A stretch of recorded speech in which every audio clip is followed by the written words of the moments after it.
Every day with you is magic. Every kiss is better than the last. It's a home I've never known, a place I know will last. For a lifetime of I love yous, two hearts, one beat. You whisper to me, be mine. For a lifetime, it's the little things that make our hearts meet. It's like I can hardly breathe when you say my name. I know we've waited and we've prayed, and here we are for a lifetime.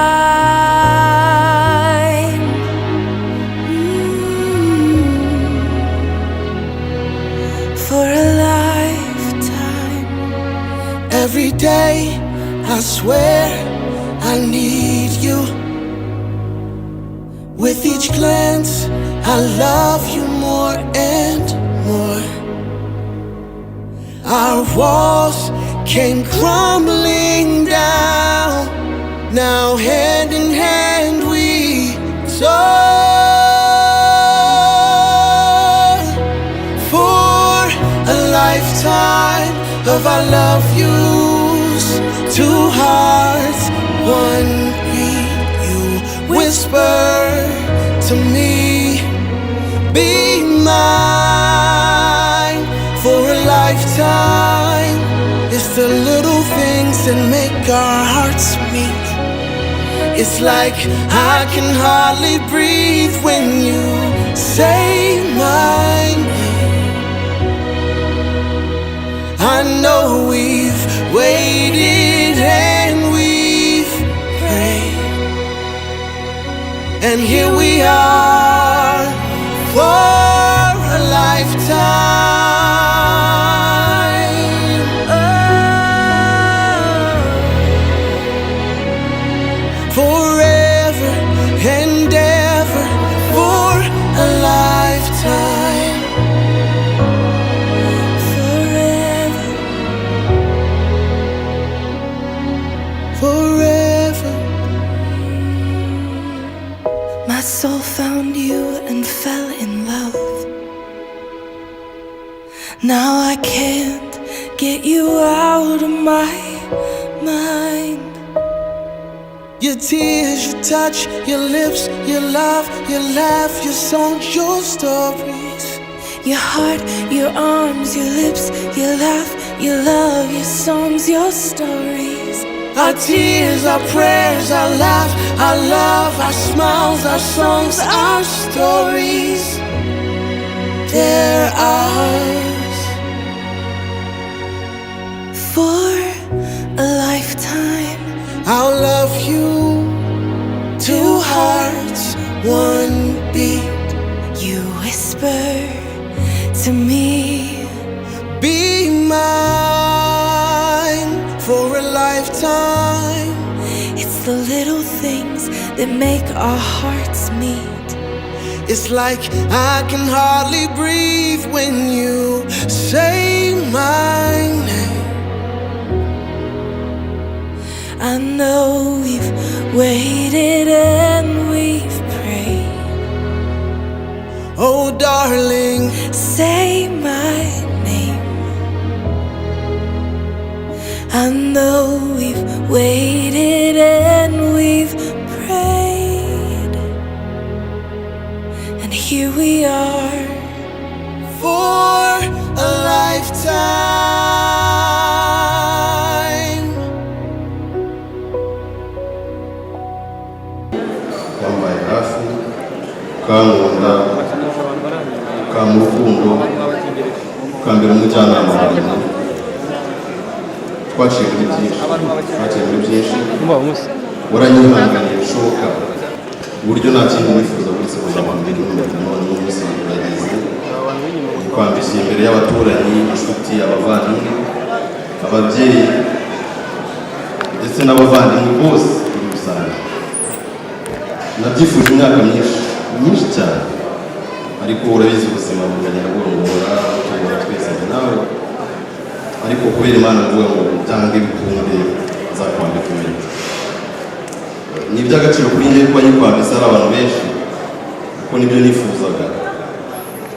Ikindi kandi umunsi wacu ukaba wagenze neza, icyubahiro cyawe wameze neza cyane. Njyewe niyo nshuti Abdulmalik mwambitse ino mpeta ngo izatubere ikimenyetso cy'urukundo.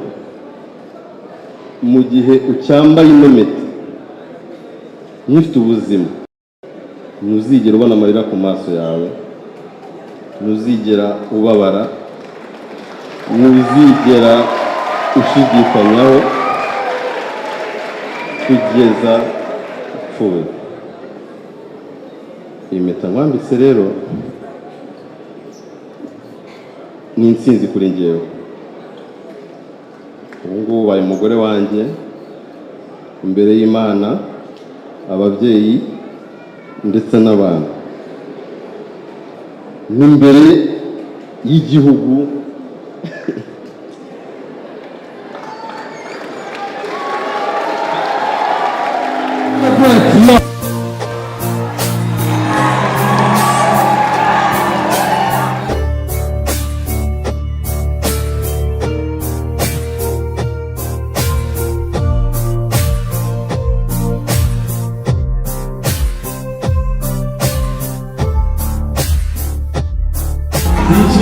Wongere ugabanye volume maze nsabe abateraniye aha twese dutuze dutege amatwi. Shamsa tuza guha umugabo we, akaba umukunzi we, akaba papa w'abana be, rwa rugendo rw'igihe gikomeye bamaranye, afite ubutumwa yifuza kumugezaho amwambika impeta. Sinzi niba namwe muri kubona amashyushyu Killaman afite yo kwambara iyi mpeta. Uyu mwanya reka tuwuharire Shamsa.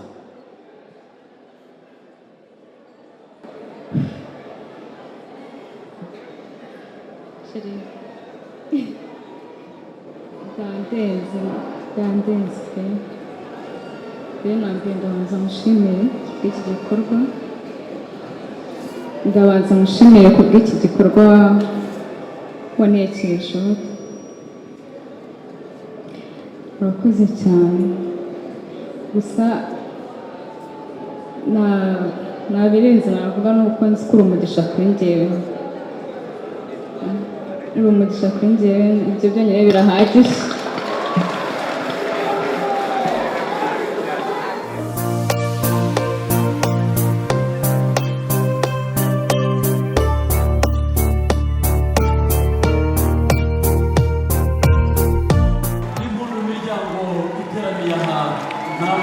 Babyeyi bacu,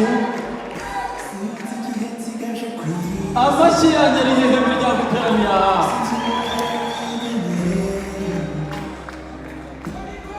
Maze wongere umuhobere, tubahaye amasaha 10, ubanze uruhukire mu bituza bye.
mu gihe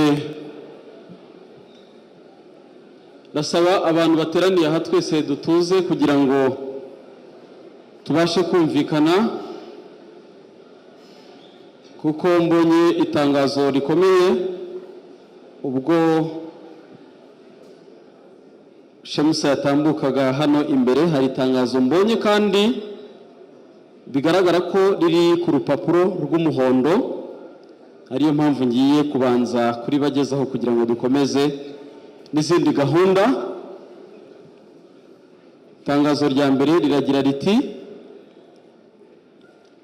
Ikigo cy'igihugu cy'imisoro n'amahoro Rwanda Revenue Authority kiramenyesha abaturarwanda by'umwihariko abateraniye ku Gisozi muri Romantic Garden. Ndabona ni itariki ya 2 Werurwe bayishyizeho 2024, kandi subiremo nitonze. Ikigo cy'igihugu cy'imisoro n'amahoro Rwanda Revenue Authority kiramenyesha abaturarwanda by'umwihariko abari mu bukwe bwa Killaman na Shemusa ko umusoro watangwaga ku mashyi wakuweho ari ubuntu. Amashyi menshi twakira umugeni. Uwashyize umukono ku itangazo yasoje agira ati: bikorewe i Kigali tariki ya 2 Werurwe 2024.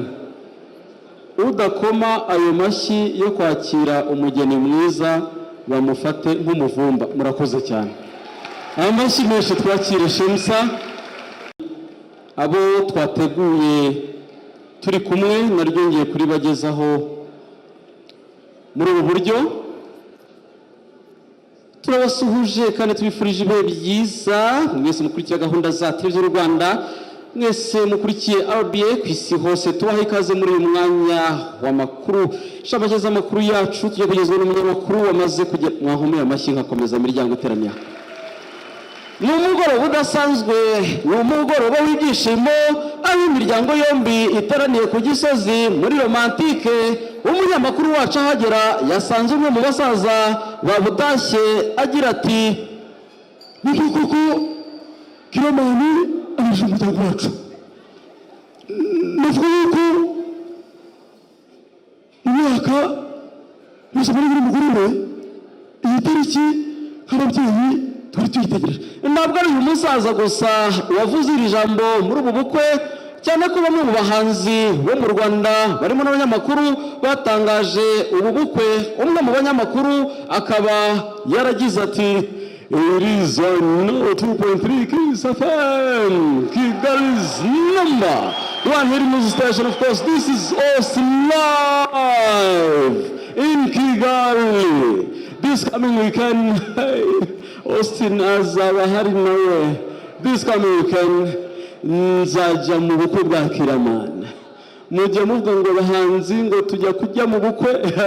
Austin nanje ndaje mbatungura this coming weekend. Mwahomeye amashyi imiryango iteraniye aha. Umuhanzi akaba n'umunyamakuru sibye kuba aratangaje ibijyanye n'ubu bukwe. Hari abibyamamare bo mu Rwanda barimo abo Killaman na Shemusa basanzwe bakunda, barimo uyu muhanzi wabasuhuje agira ati: "Murakoze cyane, nitwa Bulldog."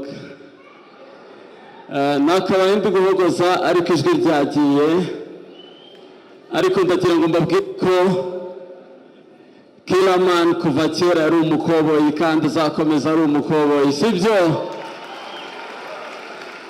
Ntabwo ari umuhanzi Bulldog gusa, cyane cyane mu bahanzi nyarwanda bakunzwe by'umwihariko batashye ubukwe nawe akaba yabasuhuje muri ubu buryo.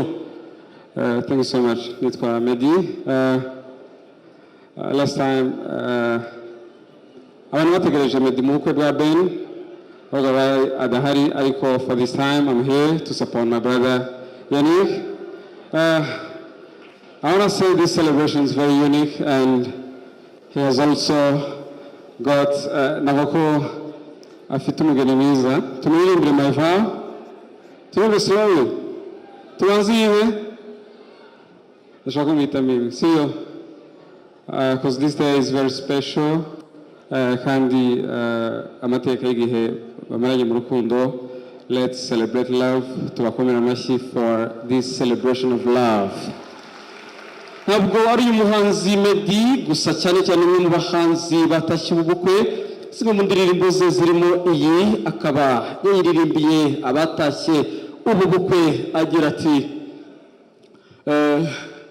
I'm celebrating love. Akenshi mera kuri my favorite music. Iyi ngiyi turayiririmbana, sibyo? Muriteguye? Twagiye.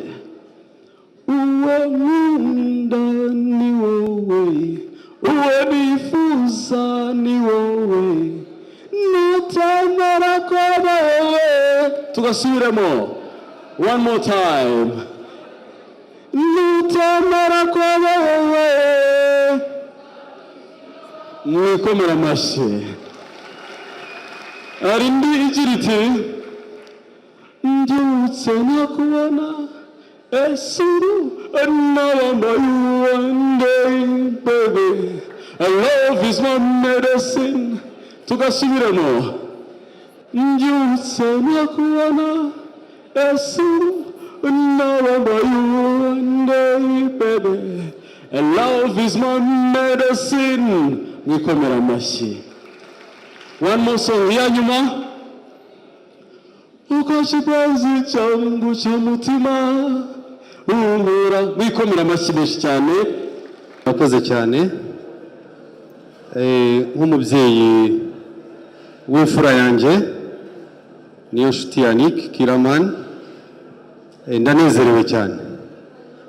Nyuma y'impano tubahaye irimo impano zitandukanye, turishimye cyane. Ngira ngo ubwo twateguraga ubukwe hari ibyo twamusobanuraga ukumva ntabyumva, ndetse aza no kunseka cyane ati papa rwose nta bundi bukwe nzi uretse ubukwe bwawe. None uyu munsi utashye ubwawe ukuza ubukwe bwawe. Uri umugabo uhamye kandi ngira ngo mwese mwabibonye. Uwabihakana ntabwo yamuha amashyi. Turanezerewe rero, ndishimye cyane, kandi Shemsa urakiriwe mu muryango wa Rwema. Tuzagukunda, ufite baramukazi bawe bagukunda. Natwe nk'ababyeyi turagukunda kandi turabifuriza ibyiza bituruka ku Mana. Tubaragije urukundo kuko natwe dukoze mu rukundo. Nyuma ya ziriya mpano kandi nk'uko tubifuriza ko mwahorana amata ku ruhimbi, tubagabiye inyana.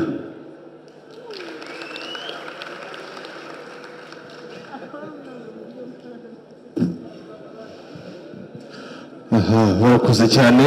Ati nyuma y'impano tubagabiye inyana nziza cyane. Ndagira ngo iryo jambo tubakomera amashyi rwose, inyana nziza. Barakoze.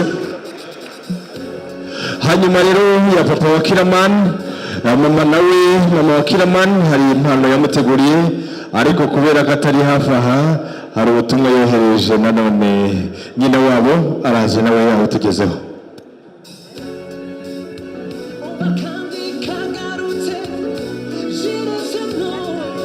Murakoze cyane.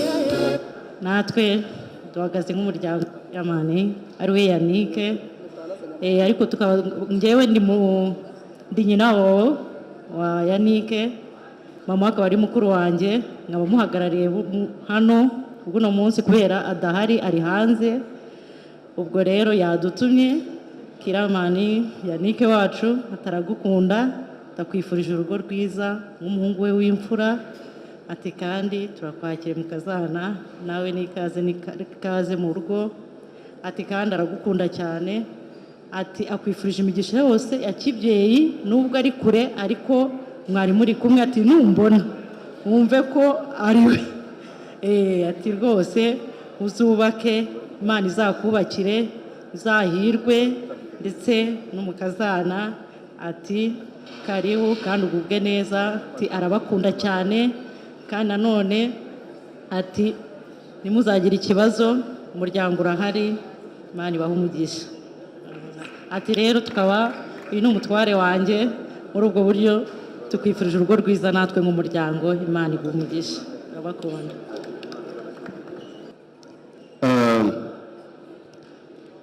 uyu mubona aha ngaha ndamushimira cyane kuko yarandeze kuva nyiri umwana, yamuzi nk'umwana we, yabaye inshuti yanjye cyane, yari umubyeyi nisanzuragaho, bamubwira buri kimwe nifuza, ndetse nawe akagikora atitaye ko nari umwana we, ariko akagikora ashimisha n'umwana wiwe. Ndagushimira cyane, warakoze kundera, warakoze kundera umubyeyi. Mama wanjye ntabwo ari hano hafi, ari hanze y'igihugu, nta nubwo yabashije kuhagera. So rero uze kumbwira ko mukunda cyane, ubutumwa yampaye nawubonye, yambaye hafi, kandi ndagushimira cyane cyane cyane cyane. Warakoze kundera umubyeyi, warakoze cyane.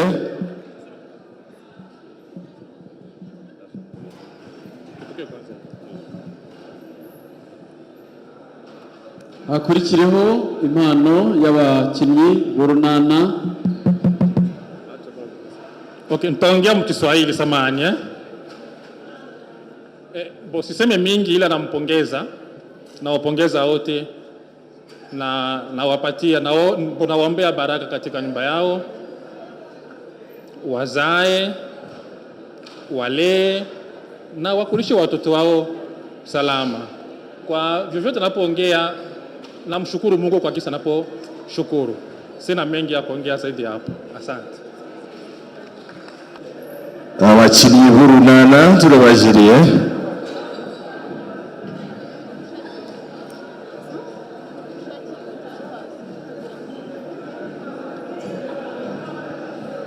DJ turashaka jingo y'urunana.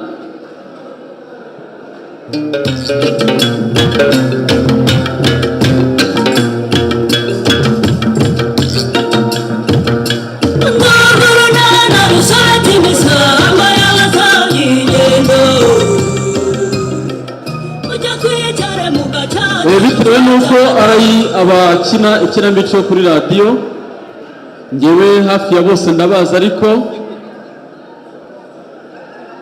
ndabona abantu bose barahari. Budensiyana muraza kumwibonera avuga, buri wese tugiye kumuha mikoro abibwire mu ijwi akoresha mu ikinamico urunana duhereye hano. Mwakoze cyane, munyemerere nihereho abandi bakomerezeho. Nanjye ndi umukinnyi w'ikinamico urunana, ni nge Shyaka umugabo wa Devota.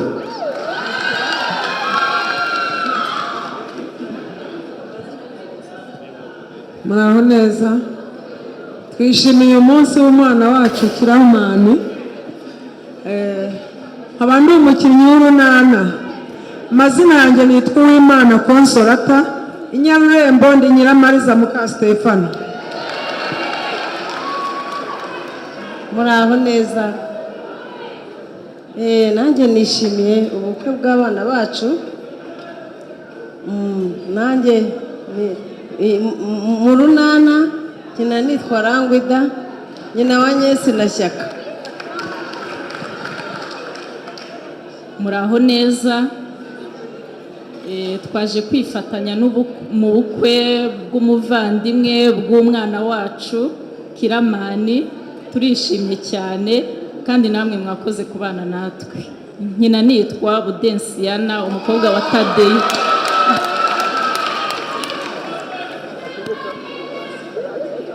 Muraho neza, amazina yanjye nitwa Umwari Aurore, nkaba nyina munana ndikirera umukobwa wa Bushombe na Kamwanzi.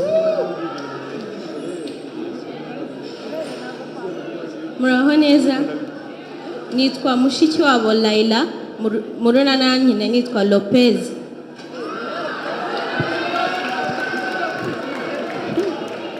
Assalamu alaikum warahmatullahi wabarakatuh. Abo tudahuje ukwemera, amahoro y'Imana bane namwe. mu buzima busanzwe nitwa Manzi Zulfati, ariko i Nyarurembo nitwa Makurata. Niba muzi Tadeyo aho yajyaga ajya kumanika inzitiramibu, niyo wanjye rero. Assalamu alaikum warahmatullahi wabarakatuh. Amahoro y'Imana bane namwe. Nitwa Mukeshimana Musa, mujya munyumva no mu ndamutsa, ariko i Nyarurembo nkaba ndi mwarimu Mugisha. Muraho neza. Nitwa Sibomana Emmanuel, mu runana nkaba ndi Patrick, umuryi mukuru w'ibinyoni. Muraho neza. Nitwa Rwema Juru Ketia, nkaba nyina nitwa Linda mu runana. Barakoze cyane rero bakaba bifuje gutanga. Buretse gato bahisemo ko Budensiyana ari we uvuga ijambo rijyanye n'impano bateguye. Nk'ibisanzwe mu muryango mugari w'urunana, ariko ubwo mushobora kubanza kwibaza impamvu mfashe ijambo kandi turi kumwe n'abasaza bakuru. I Nyarurembo ihame ry'uburinganire n'ubwuzuzanye rirubahirizwa, akaba ari nacyo twifuriza umuryango mushya ko bazarangwa n'ubwuzuzanye. Ntabwo ari uburinganire n'ubwuzuzanye. Ntabwo mwaringanira uko Imana yaturemye ntibyashoboka. Ubwo rero mu muryango mugari wacu, iyo twunguye umuryango haba ku ruhande rw'umusore n'umukobwa mu rwego rwo kubereka ibyishimo no kubifuriza urugo ruhire, hari impano twabageneye. Urunana ni umuryango mugari, hari benshi bahoze aha, bamwe batashye, ariko twari dufite n'ubundi bukwe bw'umuntu wo mu runana. Twagabanye rero, ntabwo twakagombye kubatungana gutya. Iyi rero ni impano mushyikirijwe n'umuryango w'urunana nk'abakinnyi.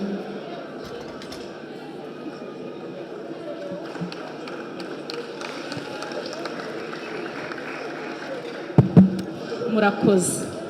Barakoze cyane. Tubakomera amashyi.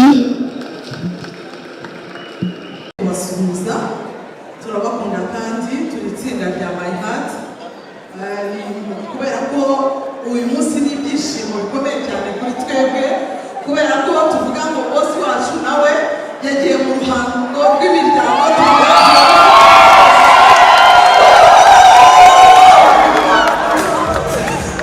Tukaba rero kuri uyu munsi w'ibyishimo twaravuze ngo inka yacu irahari, aya ni amaherene yayo.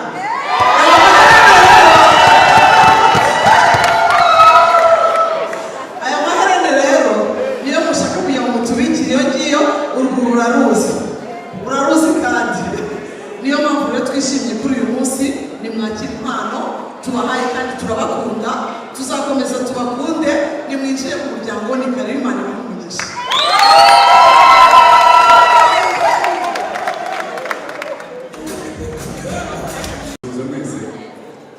Kandi nk'umuryango wa My Heart n'abakinnyi ba filime twese muri rusange turabakunda kuko mwaradukunze. Hanyuma rero nagira ngo famiye ya Nick na Madame turabashimiye nka My Heart team kuba mutweretse urugero ruzima. Ubu ngubu nubwo wenda navuga ko ndi mukuru, ariko mutweretse urugero, mubaye bakuru banjye. Nanjye nzaza mbakurikiye. So ikindi nk'umuryango wa sinema muri rusange, sinema igira federasiyo, igira ubuyobozi. Nagira ngo mvuge mu izina ry'umuryango wa sinema. Umuryango wa sinema bantumye ngo mbabwire ngo bishimiye cyane iki gikorwa mwakoze, kandi atari kera bazabashyikiriza impano babateguriye, kandi mwarakoze cyane. Imana ibahe umugisha. Murakoze cyane. Hanyuma nanjye nka Daniel Gaga, jyewe anytime niba muvuye mu kuruhuka kwanyu cyangwa se mu kwa buki, iyo wanjyanye kurahazi, ni ukuri muzaze, jyewe mbafite icyo nabahishiye. Murakoze cyane. Murakoze cyane. Murakoze cyane. Kunubona n'umbwira abafasa bose ya buri mwanya Halo? Ariko kunyakura kandi mbageze na.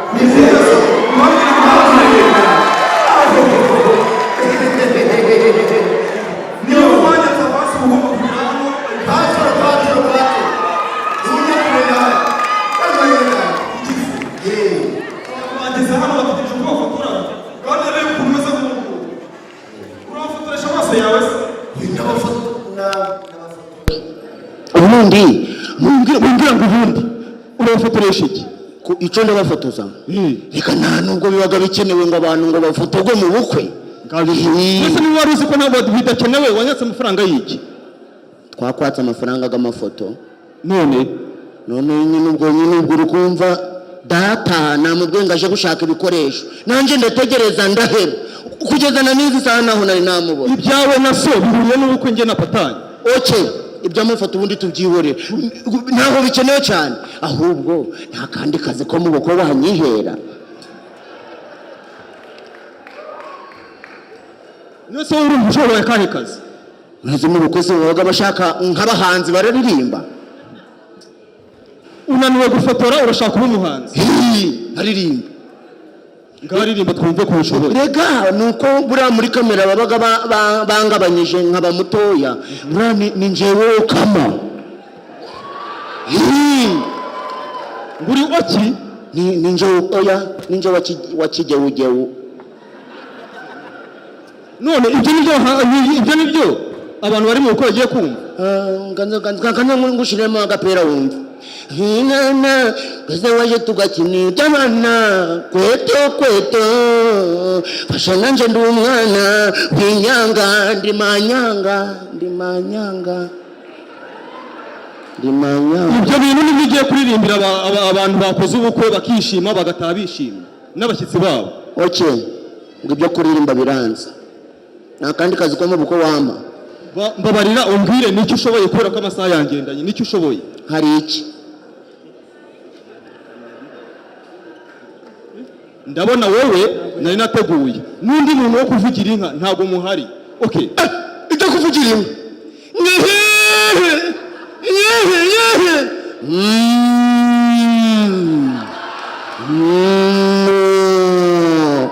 mbabwira ni Kararisa ni Mutani ni Patrice ni Sofia ni Fiona ni Meriche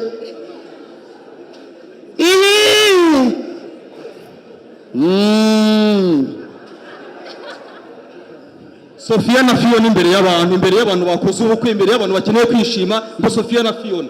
Ibi ni Fiona urayizi wowe? Akazi niba hari akandi ngo nibyo biranze. Bivuze ngo amafaranga yanjye murayahombeje. Oya. Niki nguri murafasha iki nk'ubu ngubu? Nta kandi wamamwa? Akandi kazi gasigaye nako gufotora. Kamera iri nk'ubu ngubu. Gufotora. Ufotora zisi twavuze ko byananiranye kubera data yabuze. Isoso ubundi ari heho? Ntawe. Umusize hese ko mwaje kunyaka akazi muri kumwe. Ariko mise nibuka n'ibindi bya data tubyorewe mwibagirwe ntawe urapfa kubona ibyo mu muvane no mu mutwe, ahubwo ko habagamo n'abaseriveri niyo naza nkirira gusa wareka nkaza ngakora. Nibura so kuseriveri ko wagashobora nibura nk'ukore. Nagakora pe. Tugende. Ngiye gusubira ibi bintu bwa mbere n'ubwa nyuma. Wakakubisengerekana ukakakuna. Uramukurikiye serivisi nateguye. Nawe